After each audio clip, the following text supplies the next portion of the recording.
اللہ کے تمام دوستوں کو نازیہ نور احسان باہو کی طرف سے ایک دفعہ پھر حق اللہ بسم اللہ۔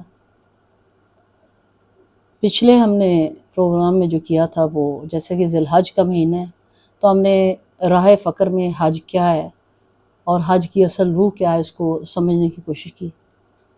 آج ہم راہ فقر میں فلسفہ قربانی کو سمجھنے کی کوشش کریں گے کہ اصل میں قربانی کا مقصد کیا تھا اور رب ابراہیم رب محمد نے ہم سے کیا چاہا تھا۔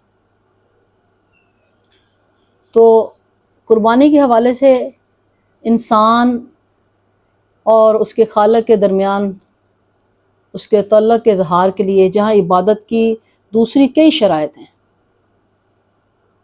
بہت ساری اور شرائط ہیں، وہاں جو ہے اللہ کی راہ میں قربانی کا سلسلہ بھی ہمیشہ سے جاری ہے، یعنی توحید، نماز، روزہ، حج، زکوٰۃ کے ساتھ جو ہے نا پھر وہ ایک قربانی کی بھی شرط آ جاتی ہے۔ تو قربانی کا دراصل مقصد یہ تھا کہ بندہ جو ہے نا اپنے جو سفلی جذبات ہیں، اپنے جو ایول اور جو نیگیٹیوٹی ہے اس کو کنٹرول کرے، ان کی قربانی دے کر اپنے مالک کی قربت اور خوشنودی حاصل کرے۔ لیکن انسانوں نے کیا کیا؟ انہوں نے شیطان کے زیر اثر آ کر تاریخ کے مختلف ادوار میں قربانی کو بھی مختلف شکلوں میں مسخ کر کے رکھ دیا۔ انسان جہاں اللہ تعالیٰ کے ساتھ وہ عبادت کرتا وہاں اس نے کئی اور معبود بھی بنا لیے۔ انہوں نے چاند، سورج، ستاروں، کئی دوسرے دیوتاؤں اور دیویوں کے سامنے ہر قسم کے جانور قربان کر گئے، حتیٰ کہ وہ طرح طرح کی اولادوں کی قربانی بھی انسان پیش کرتا رہا اگر تاریخ اٹھا کر دیکھے تو۔ چنانچہ انسانوں کی تاریخ میں قربانی کا سلسلہ خالص اللہ کے لیے قربانی دینے کے اعلیٰ جذبے سے لے کر ہزاروں جھوٹے اور جعلی معبودوں کے لیے نظر نیاز کی مسخ شدہ عمل کے درمیان جھولتا نظر آتا ہے۔ تو قربانی کے اسی کانسیپٹ کو کلیئر کرنے کے لیے رب دو جہان نے سنت ابراہیم کو لاگو کیا، اس لیے حضرت ابراہیم کی سنت کو سمجھنا ضروری ہے۔ لیکن اس سے پہلے کہ ہم سنت ابراہیمی پہ آئیں تھوڑا سا عرض کرتے چلوں کہ نسل انسانی کی جو پہلی قربانی تھی، جو واقعہ آپ کو معلوم ہے کہ آدم کے دو بیٹوں حابیل اور قابیل کے درمیان پیش آیا۔ جب دونوں بھائی آپس میں کسی معاملے پر جھگڑ پڑے تو آدم نے دونوں بیٹوں کو مشورہ دیا کہ تم جھگڑا کرنے کے لیے اپنا فیصلہ جو ہے اللہ تعالیٰ پر چھوڑ دو، اور اس کا طریقہ یہ اختیار کرو کہ تم دونوں اللہ کے حضور اپنی قربانی پیش کرو۔ جس کی قربانی اللہ تعالیٰ قبول کر لے وہ سمجھ لے کہ اللہ کا فیصلہ اس کے حق میں ہے۔ اس واقعہ کو قرآن پاک میں سورہ المائدہ کی آیت نمبر 27 تا 31، 27 تا 31 میں یوں بیان کیا گیا ہے، اور انہیں آدم کے دو بیٹوں کا قصہ بھی سنا دو۔ جب انہوں نے قربانی پیش کی تو ان میں سے ایک کی قربانی قبول کی گئی، دوسرے کی نہیں کی گئی۔ دوسرے نے پہلے سے کہا میں تجھے مار ڈالوں گا۔ پہلے نے جواب دیا اللہ تو متقیوں کی ہی نظریں قبول کرتا ہے۔ اب اس میں دیکھیں، اس میں کن کی نظریں قبول ہے؟ جو متقی ہونا شرط ہے۔ اگر تو مجھے قتل کرنے کے لیے ہاتھ اٹھائے گا تو میں تجھے قتل کرنے کے لیے ہاتھ نہ اٹھاؤں گا، کیونکہ میں اللہ رب العالمین سے ڈرتا ہوں۔ میں چاہتا ہوں کہ میرا اور اپنا گناہ تو ہی سمیٹ لے۔ ظالم کو ظلم کا یہی ٹھیک بدلہ ہے۔ آخر اس کے نفس نے اپنے بھائی کا قتل اس کے لیے آسان کر دیا اور اس کو مار کر ان لوگوں میں شامل ہو گیا جو نقصان اٹھانے والے ہیں۔ پھر اللہ نے ایک کوا بھیجا جو زمین کھودنے لگا، کیوں جب مار دیا تو یہ سمجھ نہیں آ رہا تھا کہ میں لاش کو چھپاؤں کیسے، میں اپنے گناہ کو چھپاؤں کیسے۔ تو اللہ نے ایک کوا بھیجا، اس نے دوسرے کوے کو مارا اور اس نے اس کوے کو جب وہ گڑھا کھود کر اس میں کوے کو ڈالا تو پھر اس نے کہا کہ اچھا اپنے بھائی کی لاش جو ہے وہ چھپا، اچھا میں تو اس کوے سے بھی جیسا نہیں، اس سے بھی بدتر ہوں کہ اپنے بھائی کی لاش چھپانے کے لیے تدبیریں نکال لیتا۔ اس کے بعد وہ اپنے کیے پر بہت پچھتایا۔ آدم کے دو بیٹوں کی قربانی سے پہلے اور بعد نسل انسانی میں قربانی کا کیا نظام رہا؟ اس سلسلے میں اگر ہم چاہتے ہیں تو ہمیں سورہ حج کی آیت نمبر 35 جو ہے اس میں ہمیں رہنمائی ملتی ہے۔ اس کا ترجمہ کچھ یوں ہے، ہر امت کے لیے ہم نے قربانی کا ایک قاعدہ مقرر کر دیا ہے تاکہ اس امت کے لوگ ان جانوروں کا پر اللہ کا نام لیں جو اس نے ان کو بخشے۔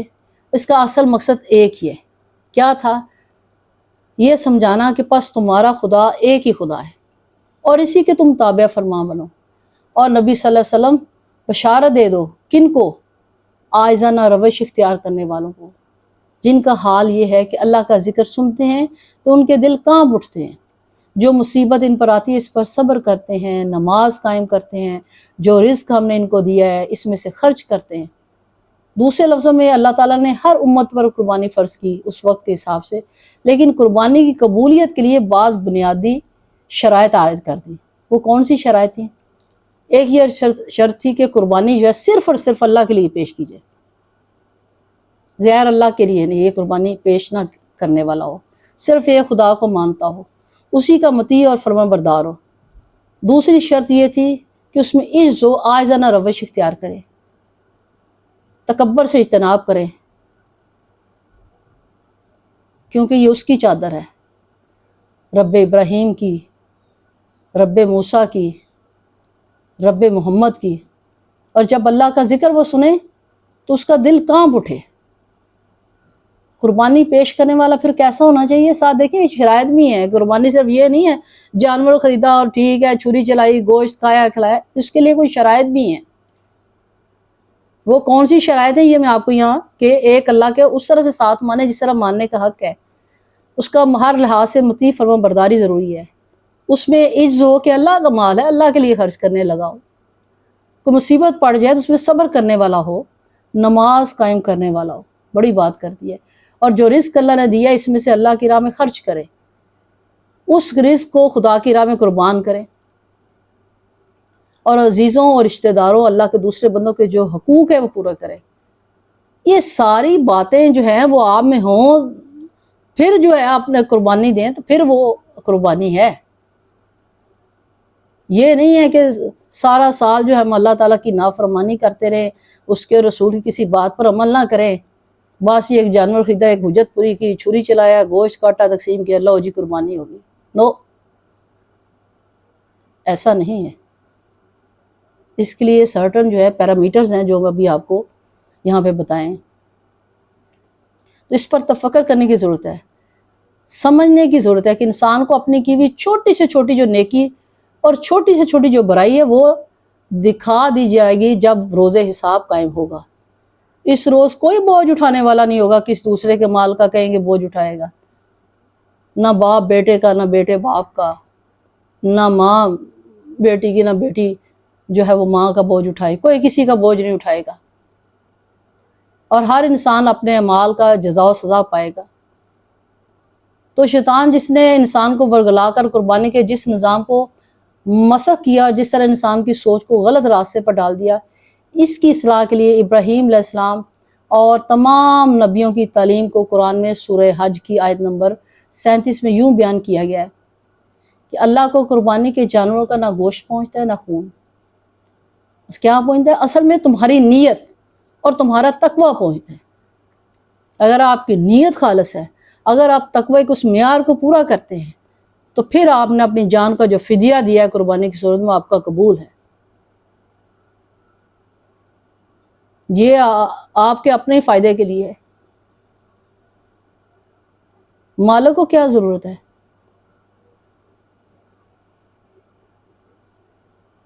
تو اس نے اس چیز کو تمہارے لیے اس طرح مسخر کیا تاکہ تم اس کی قربانی کے اس فلسفے کو ذریعے اس کی بخشی ہوئی ہدایت پر عمل کرو اور اس طرح سے تکبیر کرو۔ اے نبی کریم صلی اللہ علیہ وسلم بشارت دے دو نیک لوگوں کو۔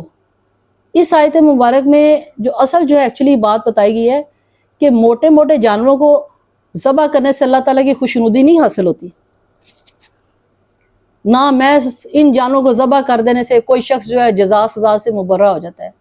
یہ نہ سمجھیں کہ آپ نے بس کر دیا ہے بڑا جی ایک تگڑا سا اور صحت مند سا جانور لے لیا جی میں نے اتنے لاکھ کا لیا، نہیں، اس میں اگر اللہ رسول کے ان پیرامیٹرز کو آپ پورا کرتے ہیں، یہ ایک ٹریننگ ہے ایکچولی جانور قربان کرنا، اس کی گردن پہ چھری چلانا، اپنے نفس پر چھری چلانا ہے، ان پیرامیٹرز کو بھی ساتھ سمجھیں۔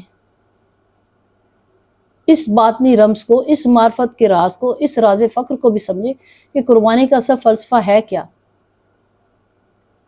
اصل چیز کیا ہے۔ اصل چیز تو وہ نیت اور اخلاص ہے جس کے ساتھ قربانی اللہ کے حضور پیش کی گئی۔ اوپر جو میں نے آیت ابھی پڑھی تھی، اس کا ترجمہ بتایا تھا سورہ الحج کی 37 نمبر، تو اس میں ایکچولی ان تمام جاہلانہ رسوم جو اس وقت تھی اس کو خاتمہ کر دیا گیا۔ کیا اس وقت جاہلانہ نعوذ باللہ رسم تھی کہ قربانی کے جانوروں کا جو لہو تھا وہ بیت اللہ کی عمارت کی دیواروں پر ملا جاتا تھا؟ اس کبھی رسم کا خاتمہ کر دیا۔ جو جانور ہم اللہ کی راہ میں ذبح کرتے ہیں، اس میں بڑی ایک امپورٹنٹ بات یہ ہے کہ ہمیں اپنے طور پر ان کی جان لینے کا ان جانوروں کا کوئی حق نہیں ہے۔ سوچے کیسا مذہب ہے کہ جانوروں کے وہ کہتے ہیں کہ جتنا اللہ تعالیٰ نے دیا اس میں اس پیرامیٹرز کو مد نظر رکھیں۔ کتنا بڑا کانسیپٹ ہے کہ جو جانور ہم اللہ کی راہ میں ذبح کرتے ہیں ہمیں اپنے طور پر ان کی جان لینے کا کوئی حق نہیں ہے۔ یہ تو اللہ کا ہم پر احسان ہے، احسان عظیم ہے، کس نے انسانوں کی یا ہماری اولاد کی قربانی کا مطالبہ ہم سے نہ کیا، بلکہ ہمیں فدیے کے طور پر ان جانوروں کے ذریعے اپنے تقوی کے اظہار کی اجازت جو ہے وہ عطا کر دی۔ چونکہ جانوروں کی قربانی کی اجازت اللہ کی خاص مہربانی ہے، اس لیے یہ بھی ضروری قرار دیا گیا کہ یہ قربانی اللہ کے بتائے ہوئے طریقے کے مطابق تکبیر پڑھ کر، یعنی جس جانور کو اللہ کا نام لے کر قربانی کا عمل پورا کیا جائے، اس کے علاوہ اور کچھ نہ پڑھا جائے۔ اس کا ایک مقصد تھا۔ اس حکم سے جو غیر اللہ کے لیے جو چیزیں تھیں نا، جو شرک لوگ کرتے تھے، تو وہ دروازے جو تھے مومنوں کے لیے بند کر دیے گئے۔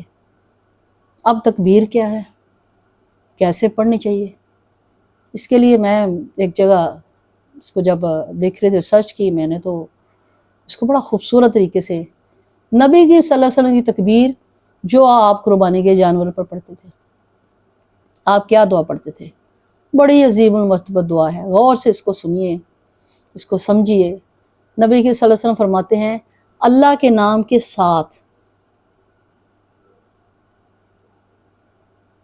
جو کہ سب سے بڑا ہے، خدایا یہ تیرا مال ہے اور تیرے لیے ہی حاضر ہے، میں نے یکسو ہو کر اپنا رخ اس رب کی طرف کر لیا جس نے آسمانوں اور زمین کو پیدا کیا، اور میں مشرکوں میں سے نہیں ہوں۔ بے شک میری نماز، میری قربانی، میرا جینا اور میرا مرنا سب اللہ رب العالمین کے لیے، اس کا کوئی شریک نہیں۔ اسی بات کا مجھے حکم دیا گیا ہے اور میں سب سے پہلے اپنے سر کو اطاعت کے طور پر جھکا دینے والوں میں سے ہوں۔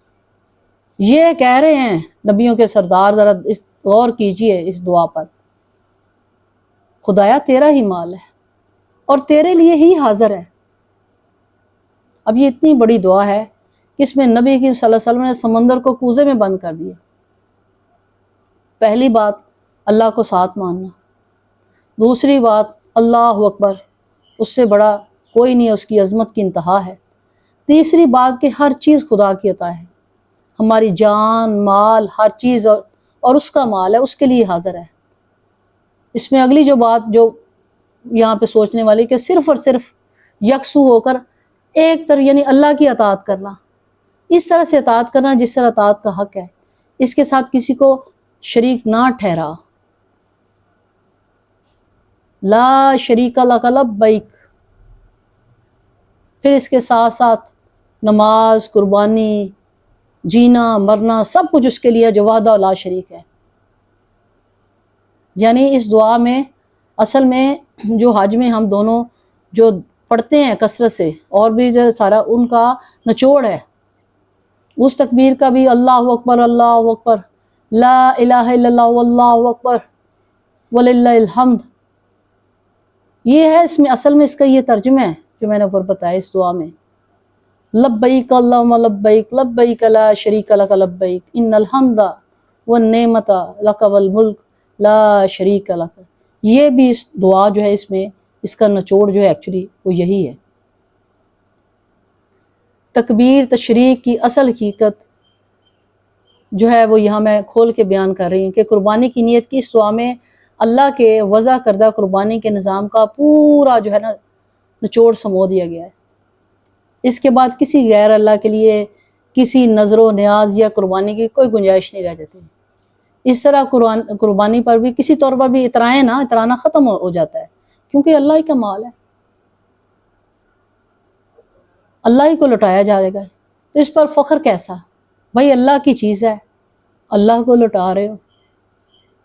ہمیں تو یہ شکر ادا کرنا ہے، یہ تو مقام شکر ہے کہ اللہ پہلے مال دے اور پھر ہم اسی کے دیے میں سے وہ مال اسی کی راہ میں قربانی کے طور پر پیش کریں، وہ کمال مہربانی کرتے ہوئے اسے ہماری نیکی کے طور پر قبول کرے۔ بہت بڑی بات ہے، بہت بڑا عرفانی موتی ہے، اسے چن لیں میرے ساتھ مل کر۔ یہی سبق ہر مومن مومنہ کا سبق ہے، یہی سبق ہر صدقہ، ہر خیرات اور ہر نظر و نیاز کے موقع پر مومن مومنہ جو ہے دہراتا رہتا ہے، دہراتی رہتی ہے، یہاں تک کہ ایک طرف غیر اللہ کے لیے کس طرح جھکنا اس کے لیے ناممکن بن جاتا ہے، دوسری طرف اللہ تعالیٰ کا خوف اس پر اس طرح غالب آ جاتا ہے کہ اس میں اطیع اللہ اطیع رسول کے سے مکمل طور پر اس میں ڈل جاتا ہے۔ معمولات زندگی میں جب آپ اطیع اللہ اطیع رسول کو مکمل طور پر اپنا لیں گے اور آپ کو وہ تیرہ بن جائے گا، تو پھر اس کی ہر قربانی، ہر صدقہ، ہر خیرات، ہر نظر و نیاز صرف اور صرف اللہ کے لیے ہو جاتی ہے۔ تو قربانی کیا ہے؟ دراصل نیت کا امتحان ہے۔ جانوروں کی قربانی ادا کرنا حقیقت میں ایک ابتدا ہے، ایک تربیتی کورس ہے، قربانی ایک ٹریننگ ہے۔ کس چیز کی ٹریننگ؟ کہ انسان کو اپنے خواہشات کی قربانی کی اصل میں قربانی دینی ہے۔ کس چیز کی؟ اپنے خواہشات کی قربانی، مال کی قربانی، حتیٰ کہ جان اور اولاد کی قربانی تک پیش کرنا ہمیں یہ قربانی کا فلسفہ سکھاتا ہے۔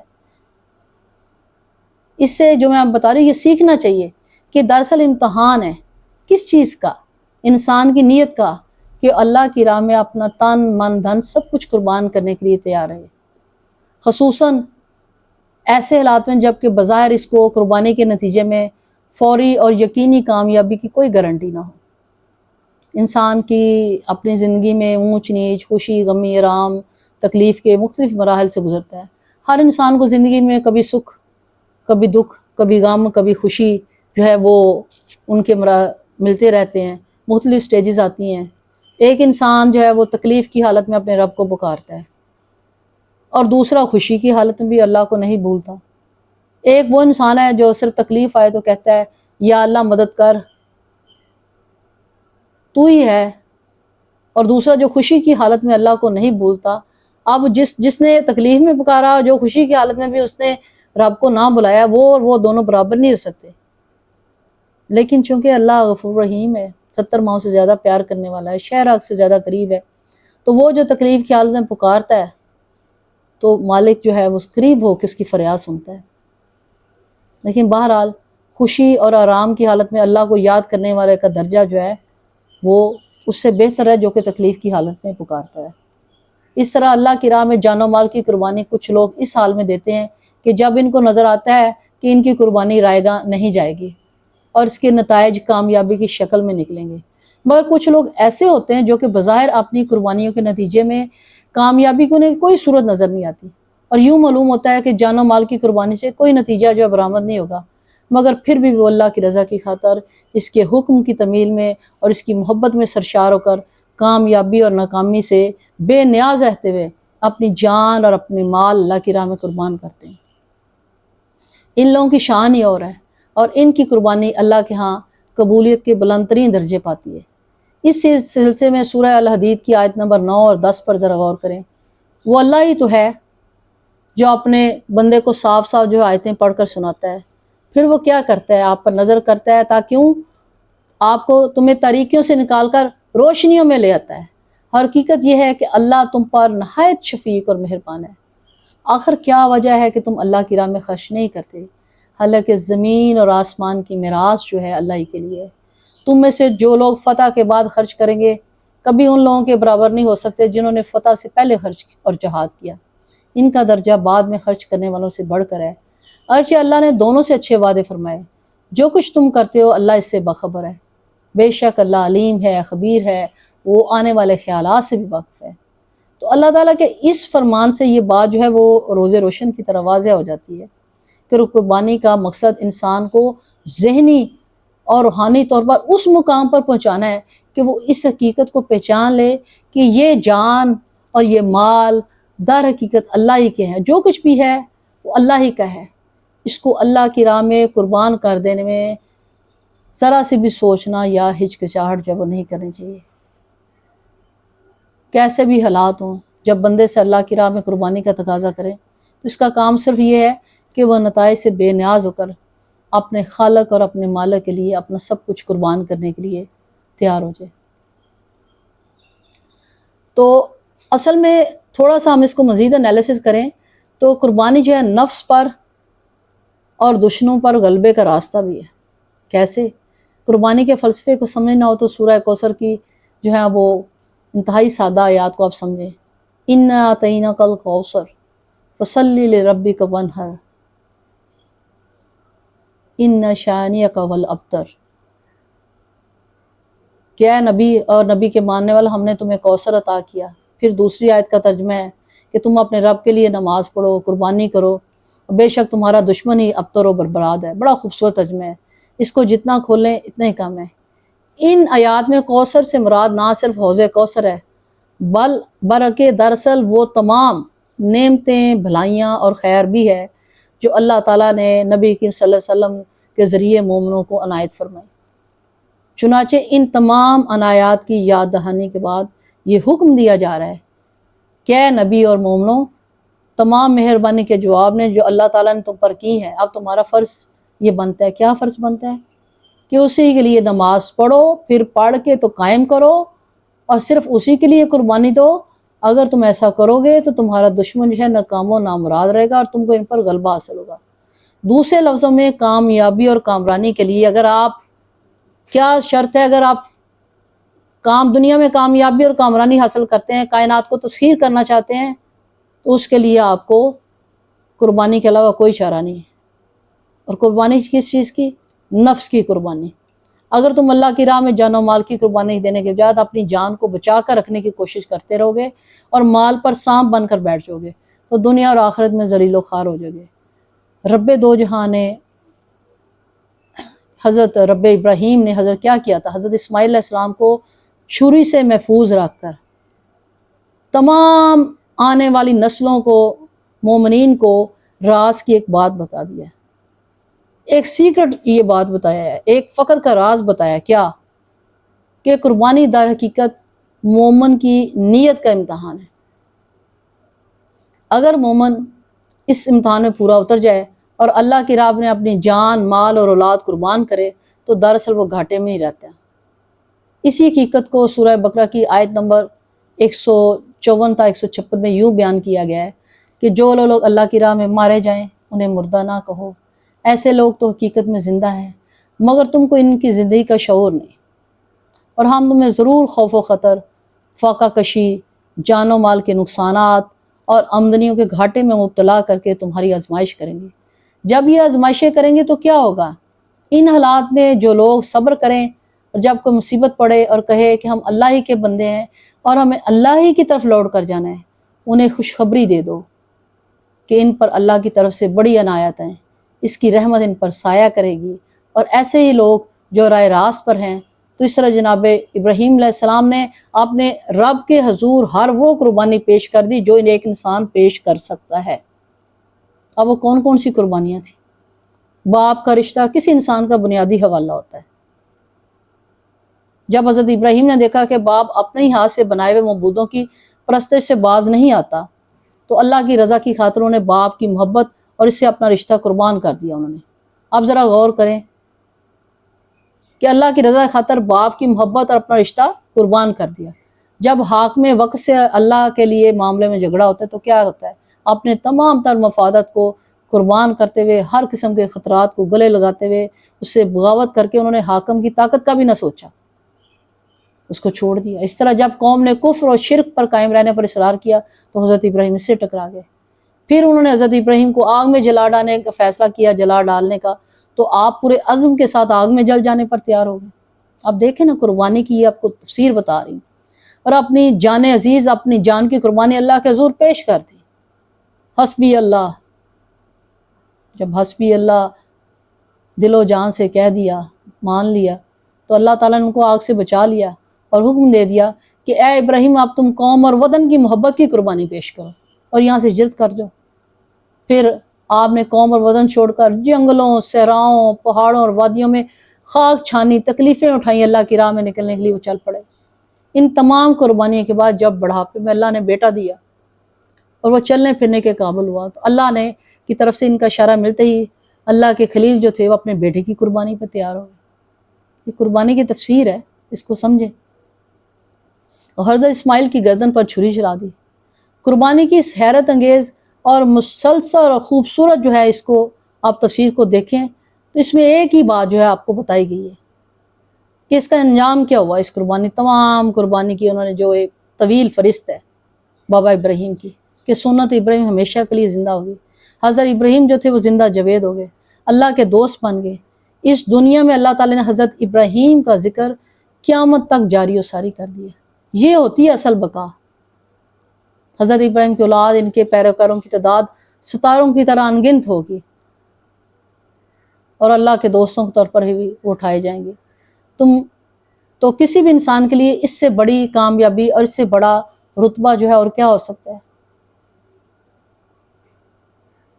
تو آج کے اس اگر قربانی کے فلسفے پر غور کریں، حضرت ابراہیم کی سنت پر غور کریں، تو اصل میں حضرت ابراہیم کی پوری زندگی اللہ تعالیٰ کے اس قانون کی تفسیر ہے۔ کس چیز کی تفسیر ہے؟ کہ روحانی اور مادی ارتقاء کے لیے انسان کو اپنی نفسانی خواہشات، اپنے مال، اپنی جان اور اپنی عزیز ترین چیزوں کی قربانی دینا پڑتی ہے۔ جو بندہ اللہ کے حضور یہ قربانیاں دینے کے لیے تیار ہو گیا اور دنیا اور آخرت میں فلاح پا گیا، اور جو بندہ ان قربانیوں سے گریز کرتا رہا وہ دنیا اور آخرت میں ذلیل و خوار ناکام ہو گیا۔ مسلم امہ کو جب تک قربانی کا یہ سبق یاد رہا، تاریخ اٹھا کے دیکھ لیں، جب تک انہوں نے اللہ کے ان قوانین کو، قربانی کی اس تفسیر پر عمل کیا، تو پوری دنیا پر مسلم امہ جو تھی وہ حکومت کی، اس میں غالب آتی چلی گئی۔ لیکن جب انہوں نے قربانی کے اس قانون کو، اس تفسیر کو بلا دیا، تو کیا ہوا؟ ہم دنیا میں محکوم، مجبور اور بے آواز بن کر رہ گئے۔ اگر ہم دوبارہ بعزت ہونا چاہتے ہیں، دنیا میں ایک باوقار زندگی جو ہے بسر کرنا چاہتے ہیں، باحثیت فرض اور باحثیت مسلم امہ کے، اپنے جو شخص ہمارا وقار مجروح ہوا ہے اس کو اثر نو جو ہے نا، اس کو ایک نئی زندگی دینا چاہتے ہیں، تو ہمیں قربانی کا یہ سبق جو ہے دوبارہ جو ہے وہ یاد کرنا پڑے گا، اور اپنی تمام تر خواہشات، اپنے جان و مال، اپنی ہر عزیز ترین چیز اللہ کی راہ میں قربان کرنے کے لیے ہر وقت اور ہر گھڑی تیار رہنا پڑے گا۔ اگر ہم ایسے نہیں کریں گے تو پھر ہم ذلت و خواری کے گھڑے سے کبھی نہیں نکل سکتے۔ تو آئیے آج مل کر ایک دوسرے کا ہاتھ بٹاتے ہیں، عہد کرتے ہیں کہ اللہ تعالیٰ ہمیں اس سنت ابراہیمی کو، اس قربانی کے عظیم ترین فلسفے کو، اللہ تعالیٰ کے اس قانون کی تفسیر کو حقیقی معنوں میں سمجھنے، اس پر تفکر و تدبر کرنے اور اس کو مارز وجود کرنے کی توفیق عطا فرمائے۔ اللہ تعالیٰ آپ سب کی قربانی کی نیتوں کو اور آپ سب کی قربانیوں کو قبول فرمائے اور میرا اور آپ کا حامی ناصر ہو۔ تو اس کے ساتھ ہی آپ کو بے حد عید مبارک، اور آپ سے اجازت چاہتی ہوں۔ حق اللہ، بسم اللہ۔